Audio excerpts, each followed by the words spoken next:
Is this some kind of joke?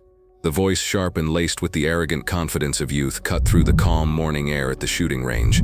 Sergeant Evans, his crisp Marine Corps utility uniform looking out of place among the civilian shooters, gestured with a dismissive flick of his wrist toward the rifle resting on the bench. I mean, seriously, what is that thing? Bernard Hicks, 87 years old, didn't turn. His hands, gnarled with age but steady as granite, were busy chambering a single round into his rifle. He could feel the eyes of the young Marines behind him, could hear their stifled snickers. His gaze remained fixed downrange at the paper target shimmering in the heat 1,000 yards away. He had seen targets like this his whole life. Some had been paper, some had been steel, and some had been men. The principle was always the same. Another Marine, younger than Evans, chimed in. "Look at that tape, Sarge. Is that holding it together?" He was referring to the bright, garish strip of orange industrial tape wrapped crudely around the rifle's wooden foregrip. It was an ugly, jarring detail on an otherwise classic weapon. The rifle itself was a relic, a bolt-action antique whose blued steel had worn to a soft gray patina and whose stock bore the countless dings and scratches of a long and difficult life. It looked less like a precision instrument and more like a forgotten artifact from a dusty attic. Evans stepped closer, planting himself beside Bernard's bench, intentionally crowding the old man. He was trying to project authority, to intimidate. "I'm going to need to see your range card and your weapon certification, old-timer. We can't have unsafe equipment on a Marine-affiliated range. That thing looks like it's going to fall apart if you sneeze too hard." Bernard finished his preparations, the click of the bolt sliding home sounding unnaturally loud in the growing silence. Only then did he slowly turn his head, his pale blue eyes, clear and perceptive, meeting the sergeant's. He didn't speak. He simply held the younger man's gaze. There was no anger in his eyes, no fear, only a profound and weary patience, the kind a mountain might show to a passing cloud. The confrontation had started minutes earlier, a low murmur of condescension that was now blooming into a full-blown spectacle. Bernard had arrived as he always did on the first Tuesday of the month. He drove his 20-year-old pickup truck parked in his usual spot and carried his rifle in a simple canvas case, its contents known only to him and the range officer, Dave, who had checked him in with a familiar nod. He set up at the far end of the 1,000-yard line, away from the others, seeking the quiet solitude he preferred for his practice. Then, the Marines had arrived, a squad of them, maybe 8 in total, led by Sergeant Evans. They were part of a scout sniper indoctrination program, here to use the long-range facilities. They were loud, swaggering, and filled with the invincible energy of young men trained for war. They saw Bernard, a stooped figure with trembling hands and a beat-up rifle, and saw him as an inconvenience, a fossil cluttering their training ground. The initial comments were just whispers. Jokes passed between them as they set up their own modern high-tech rifles. Their gear was a world away from Bernard's. Sleek black chassis, massive scopes with complex turrets, carbon fiber bipods. Their rifles looked like weapons from the future. Bernard's looked like a piece of history. To them it was a piece of junk. "Hey, Grandpa, you sure you're on the right range?" one of them had called out. "The museum's back in town." Bernard had ignored them, his focus entirely on the ritual of setting up. He laid out a worn leather shooting mat, placed his rifle on its simple bipod, and pulled a single hand-loaded cartridge from a small wooden box. Each movement was deliberate, economical, honed by decades of repetition, but his silence only seemed to egg them on. Sergeant Evans, as the senior Marine present, felt a need to assert his dominance. He saw the old man and his dilapidated rifle as a representation of everything the modern Marine Corps was not: old, slow, and obsolete. He decided to make an example of him. "I'm serious, Pop," Evans said, his voice rising, drawing the attention of other shooters down the line. People began to lower their rifles, turning to watch the unfolding drama. "I'm the acting range safety officer for my unit, and that weapon is a hazard. I want to inspect it. Now." Bernard still didn't answer. Instead, he reached into the pocket of his flannel shirt and produced a worn leather wallet. He slowly, deliberately extracted a laminated card and placed it on the bench next to him. It was his range certification, perfectly valid. Evans glanced at it, then sneered. "This is expired." "Look at the date," Bernard said, his voice raspy but calm. Evans picked up the card. His eyes narrowed. The card had no expiration date. In the space where a date should have been, the word "permanent" was typed. Below it was a signature, faded but legible, of a base commander from 30 years ago. This only annoyed Evans further. It was another sign of the old man being an exception, a relic living by forgotten rules. "That's not how we do things anymore," Evans snapped, tossing the card back on the bench. "Rules change. We have standards, Now let me see the rifle. He reached for it. Before his fingers could touch the wood, Bernard's hand, surprisingly fast, covered the receiver. "Don't touch my rifle," he said. The words were quiet, but they carried an undeniable weight, a core of cold steel beneath the frail exterior. For the first time, Evans hesitated. He saw something in the old man's eyes that gave him pause, a flicker of a fire he hadn't expected. But with his men watching, he couldn't back down. He had to reassert his authority. "Are you refusing to cooperate with a range safety officer, sir?" His tone was overly formal, a threat cloaked in procedure. "Because I can have you removed from this facility. I can have that weapon confiscated." The crowd of onlookers was growing. Shooters who had been focused on their own targets were now standing, watching the confrontation. They saw a young, aggressive Marine bullying a senior citizen. The sympathy in the air was thick, but no one wanted to intervene with a group of active-duty Marines. The focus of the mockery kept returning to the rifle, specifically the ugly orange tape. One of the younger Marines, trying to curry favor with his sergeant, pointed again. "Seriously, sir, what's with the tape? Did you run out of glue and bubble gum?" As the Marine's words hit him, the world around Bernard seemed to momentarily warp. The bright, clear sunlight of the range dimmed, the smell of gunpowder and hot dust replaced by the scent of frozen earth and pine. The mocking laughter of the young Marines faded into the high, thin whistle of an Arctic wind. He wasn't in North Carolina anymore. He was on a frozen hill in Korea, the snow stained gray and red. It was December 1950, the Choshin Reservoir. He saw his own hands, not the wrinkled, liver-spotted hands of an old man, but the frost-bitten, blood-caked hands of a 24-year-old corporal. In them, he held his rifle. The stock was shattered, split in two by a sniper's bullet that had missed his head by a fraction of an inch. The weapon was useless. His platoon was cut off, surrounded, and he was their best marksman. He saw the face of the kid next to him, a pilot shot down hours earlier, shivering uncontrollably in the sub-zero temperature. The pilot pushed a small canvas pouch toward him. "Take it," the boy had chattered, his lips blue. "Survival kit. Maybe something in there you can use." Bernard had torn it open. Inside, among fishing hooks and a small compass, was a roll of bright orange tape, emergency signal tape. It was flimsy, meant for visibility, not for repairs, but it was all he had. With numb fingers, he had pieced the splintered stock back together, wrapping the orange tape around and around the fracture, pulling it as tight as his failing strength would allow. It was a desperate, ugly fix, but when he was done, the rifle was whole again. Barely. The memory was gone as quickly as it came, a flash of a past that was more real to him than the present. He blinked, the bright sun returning. He could feel the texture of the orange tape under his thumb, a physical link to that frozen hell. It was a scar he had never allowed to be properly fixed. It was a reminder. Across the range, in the small glass-fronted office, Dave, the civilian range master, watched the scene through his binoculars. He was a retired master sergeant himself, and he knew the look of an arrogant NCO throwing his weight around. He also knew Bernard Hicks. The old man had been shooting at this range longer than Dave had been alive. He was quiet, respectful, and a better shot with that old rifle than any of the cocky young snipers who came through. Dave had a rule: never interfere with military training. But this wasn't training. This was harassment. He saw Sergeant Evans lean in, his voice a low growl, his posture threatening. He saw the young Marines circling like hyenas, feeding on their leader's aggression. He saw Bernard standing his ground with a quiet dignity that only seemed to enrage the sergeant more.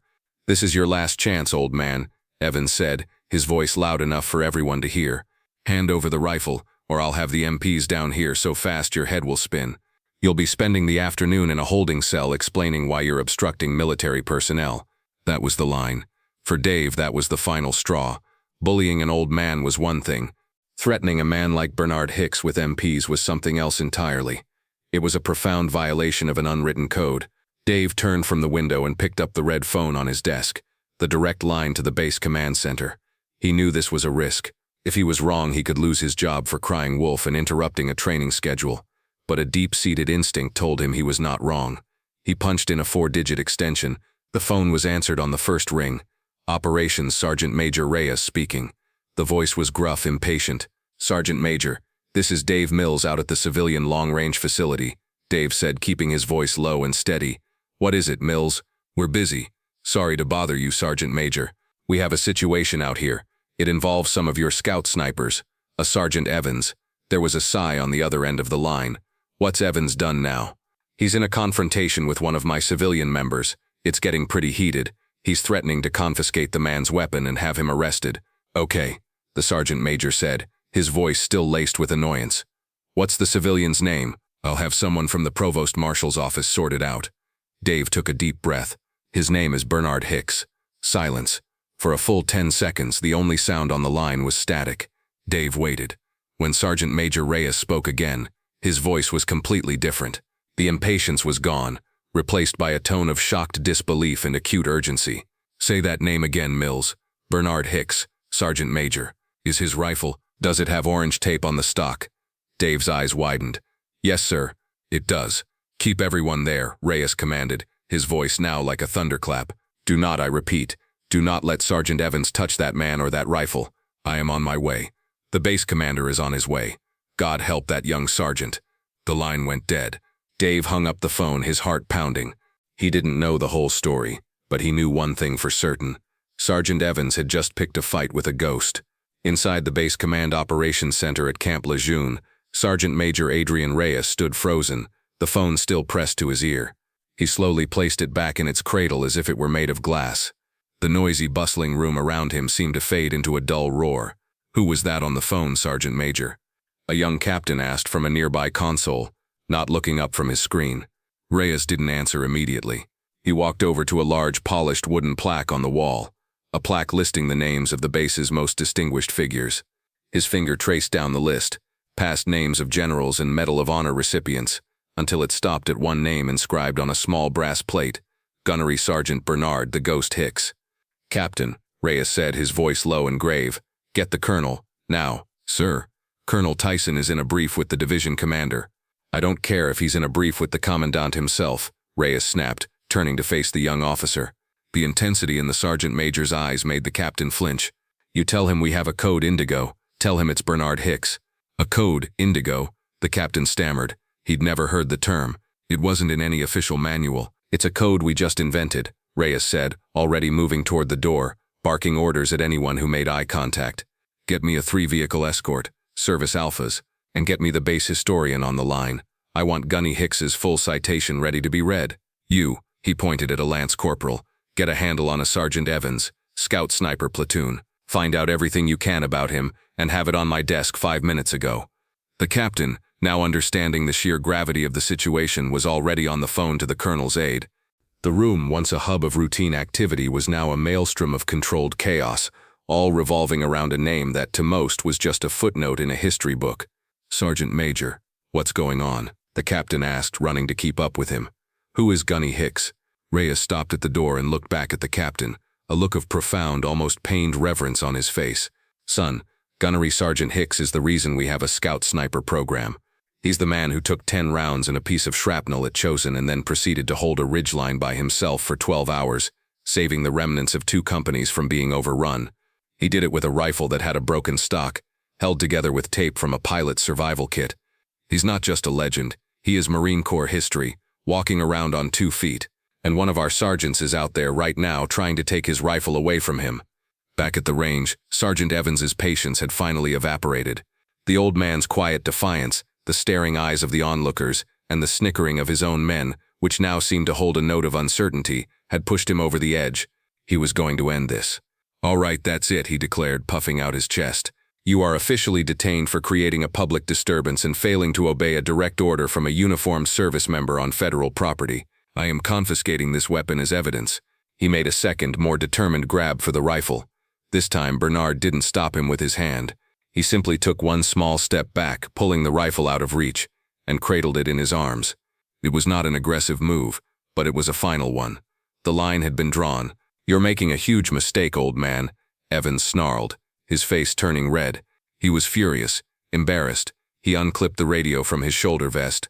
I'm calling the MPs. They'll have you in cuffs in 5 minutes. He raised the radio to his mouth. Dispatch, this is Sergeant Evans at the... He never finished the sentence. A sound made him stop, a sound that didn't belong on a remote shooting range. It was the crunch of multiple tires on the gravel driveway, moving fast. 3 immaculate black SUVs, the kind used by high-ranking officials, came into view, kicking up a plume of dust. They didn't park in the designated area. They drove right up onto the edge of the firing line, flanking the confrontation, and stopped in a perfect synchronized halt. The range fell completely silent. The only sound was the clicking of car doors opening. From the first vehicle stepped a man whose presence immediately sucked all the air out of the atmosphere. He was a full colonel, his uniform so perfectly pressed it looked like it was made of steel. On his collar were the silver eagles of his rank, and on his chest was a formidable collection of ribbons, a silent testament to a career spent in harm's way. He was followed by Sergeant Major Reyes, whose own stern face looked like it had been carved from granite. From the other vehicles emerged 4 more Marines, all senior NCOs, their faces grim and purposeful. Sergeant Evans froze, the radio still held halfway to his face, his jaw went slack. This was a command delegation of a magnitude he had never seen outside of a formal parade. He instinctively snapped to attention, his mind racing, trying to figure out what he had done to warrant a visit from the base commander himself. The colonel's eyes, cold as chips of flint, swept across the scene. They took in the gawking crowd, the nervous-looking young Marines, and Sergeant Evans, who now looked like a child caught with his hand in the cookie jar. Then, his eyes found Bernard Hicks, and the entire universe shifted on its axis. The colonel's hard expression melted away, replaced by one of profound and absolute respect. He strode forward, his polished shoes crunching on the gravel, his pace quick and certain. He walked right past the ramrod-straight Sergeant Evans as if he were a ghost, his entire focus on the old man holding the battered rifle. He stopped 3 feet in front of Bernard. He took a breath, his back straightened, and he executed the sharpest, most flawless salute of his career. His hand sliced through the air, his arm locked at a perfect angle, his gaze locked on Bernard's eyes. "Gunnery Sergeant Hicks," the colonel's voice boomed across the silent range. "Colonel Tyson, base commander, it is a profound honor to see you again, sir." Behind him, Sergeant Major Reyes and the other senior Marines all snapped to attention and rendered their own salutes, their movements a single unified gesture of deference. The sound of their heels clicking together on the gravel was like a rifle shot. Bernard, who had stood unmoving through all the mockery and threats, slowly lowered his rifle and brought his own wrinkled hand up in a slightly trembling but perfectly correct return salute. "Colonel," Bernard's voice was a quiet rasp, "good to see you're keeping the place in order." Sergeant Evans felt his blood run cold. His mind struggled to process what he was seeing. "Colonel, sir, gunnery sergeant." The words echoed in his head, nonsensical. This frail, stubborn old man was a gunnery sergeant, and the base commander was saluting him. Colonel Tyson dropped his salute and turned, his gaze finally falling upon Sergeant Evans. The warmth was gone, replaced by a glacial fury that made Evans feel physically sick. "Sergeant," the colonel said, his voice dangerously quiet, "what exactly were you doing?" Evans opened his mouth, but no sound came out. He was paralyzed, his arrogance and confidence stripped away in an instant, leaving only a raw, terrified panic. Sergeant Major Reyes stepped forward, holding a tablet. "Sir," he said to the colonel, though his eyes were boring holes into Evans, "I think the sergeant and his men might benefit from a brief history lesson." The colonel nodded. "Proceed, Sergeant Major." Reyes cleared his throat, and in a loud, clear voice that carried to every corner of the range, he began to read. "Gunnery Sergeant Bernard Hicks, United States Marine Corps, retired. Enlisted 1948. Served 2 combat tours in the Korean War with the 1st Marine Division. At the Battle of the Chosin Reservoir, then Corporal Hicks was awarded the Navy Cross for extraordinary heroism." His citation reads, in part, "With his unit's position being overrun, his platoon leader killed, and his own weapon rendered partially inoperable, Corporal Hicks refused to fall back. For 12 consecutive hours, under heavy and continuous enemy fire in sub-zero conditions, he single-handedly held the western flank of the ridge, repelling multiple enemy assaults and accounting for over 50 enemy casualties, allowing the remainder of his company to withdraw and reorganize. His actions were directly responsible for saving the lives of at least 38 Marines." A collective gasp went through the crowd of onlookers. Phones were now openly recording. The young Marines behind Evans looked at each other, their faces pale with dawning horror. The sergeant major wasn't finished. "Gunny Hicks went on to serve 3 combat tours in Vietnam, earning 2 Silver Stars and 3 Purple Hearts, in addition to the one he received in Korea. He served as the chief instructor at the Paris Island Marksmanship Training Unit for 20 years, where he personally developed the core doctrines of long-range precision shooting that are still the foundation of our Scout Sniper program today. He personally trained 3 Medal of Honor recipients, 7 Navy Cross recipients, and thousands of United States Marines. He retired in 1985 after 37 years of service. He is, without exaggeration, a living legend of our Corps." Reyes lowered the tablet, and a heavy silence descended upon the range. broken only by the whisper of the wind. Every eye was on Bernard, who stood looking not at the colonel or the humbled sergeant, but at his old rifle, his hand resting gently on the orange tape. Colonel Tyson took a slow step toward Sergeant Evans, who was visibly trembling. The colonel's voice was no longer loud, but a low, venomous hiss that was somehow more terrifying. "You stand here on this range wearing that uniform, and you presume to lecture this man. You dare to call his weapon unsafe? Sergeant, the tape on that rifle stock has more combat history than your entire squad combined. That rifle is a registered historical artifact with the Marine Corps Museum. Gunny Hicks is granted the unique privilege of being its permanent custodian. He brings it here once a month to ensure he never forgets how to use it. A lesson you have clearly never learned." He leaned in closer. "You spoke of standards. You don't know the meaning of the word. This man is the standard. He is the history you are sworn to uphold, and you treated him with dishonor. You have failed as a Marine, you have failed as a leader, and you have failed as a man. You and your men will report to my office in 1 hour. You will be in your service Alpha uniform. I suggest you spend the intervening time contemplating the magnitude of your ignorance." He turned his back on Evans, dismissing him completely, and faced Bernard again, his expression softening. "Gunny, I am profoundly sorry for the disrespect you were shown here today." Bernard finally looked up, his pale blue eyes moving from the colonel to the ashamed face of Sergeant Evans. He offered a small, sad smile and placed a calming hand on the colonel's arm.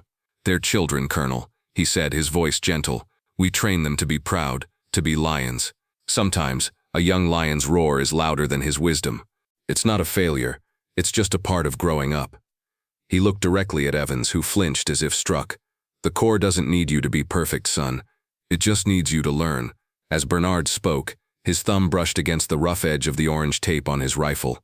The world flickered again, one last echo from the past. He was back in the frozen hell of Chosin, the battle over, the terrible silence of the aftermath ringing in his ears. A young Marine, his arm in a bloody sling, was looking at the ugly makeshift repair on Bernard's rifle. "It's ugly, Gunny," the young man had said, his voice weak. Young Bernard, his face a mask of frost, grime, and exhaustion, had managed a faint smile. "It works," he had replied, his voice a raw whisper. "When everything else is broken, that's all that matters." The lesson of the tape wasn't just about survival, it was about perseverance.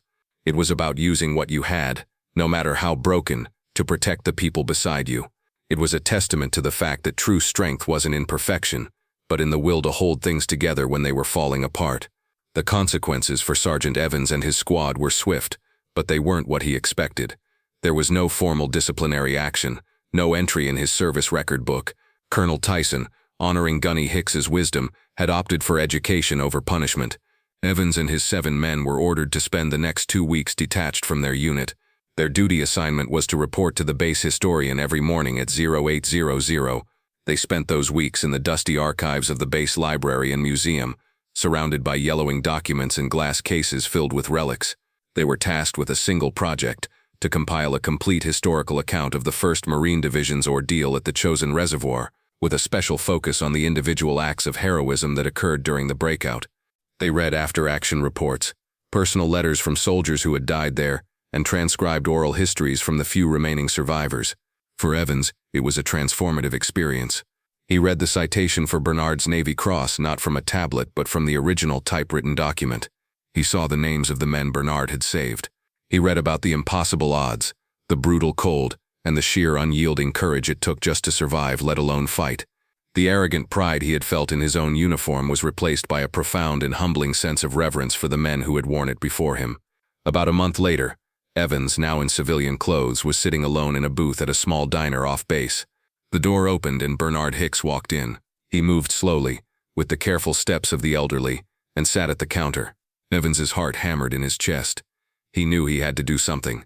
He slid out of his booth and walked over to the old man, stopping a respectful distance away. "Gunnery Sergeant Hicks," he said, his voice barely a whisper. Bernard turned on his stool, his expression unreadable. "Sergeant," he acknowledged with a nod. "Sir, I never properly apologized for my conduct at the range," Evans stammered, his eyes fixed on the floor. "What I did was inexcusable. I was arrogant and disrespectful. There's no excuse for it. I'm sorry." Bernard looked at the young man for a long moment, then gestured to the empty seat beside him at the counter. "Sit down, son. Let me buy you a cup of coffee." Evans, surprised, sat down. They sat in silence for a moment as the waitress poured him a coffee. "You finished your homework with the historian?" Bernard asked, stirring sugar into his own cup. "Yes, sir, we did. Did you learn anything?" "I learned," Evans said, his voice thick with emotion, "that I didn't know anything about the core, about sacrifice, about what real strength looks like." Bernard nodded slowly, taking a sip of his coffee. "Good," he said. "That's a good place to start." They sat there for an hour. Two Marines from different worlds, two eras of the same corps, talking about rifles and history and the heavy weight of the uniform they both shared. A bridge had been built, one quiet conversation at a time. Stories like Bernard's remind us that heroes often don't advertise their valor. They live quiet lives among us, carrying the weight of history in their hearts. If this story of quiet courage moved you, please give this video a like, share it with others, and subscribe to Veteran Valor for more stories of the unassuming heroes who walk among us.